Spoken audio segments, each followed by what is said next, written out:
Kali ke sorotan lain, saudara, seorang polisi di Jambi memainkan sirene mobil dinas bukan dalam keadaan darurat di jalanan. Dalam rekaman video di media sosial, sang polisi juga tampak tertawa usil.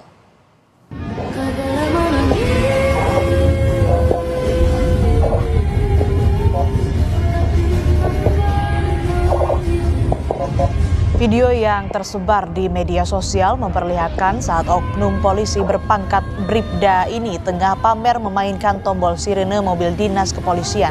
Aksi tersebut dilakukan oknum polisi sambil duduk di kursi penumpang dengan ekspresi tertawa.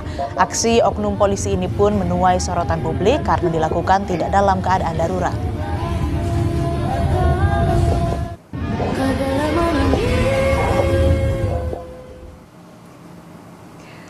Buntut aksinya tersebut, Bidpropam Polres Merangin telah memanggil dan memeriksa oknum polisi yang memainkan sirene mobil dinas.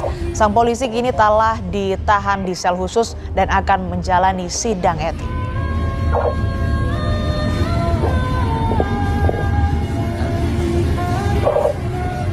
Polres Merangin segera dilakukan pengamanan dan sekarang yang bersangkutan sudah diamankan di tempat khusus menunggu proses untuk sidang disiplin. Memang proses masih berjalan yang dilakukan oleh Propam Polres Merangin. Kita belum dapat informasinya, tapi yang jelas yang bersangkutan mengakui memang menghidupkan suara sirene tersebut.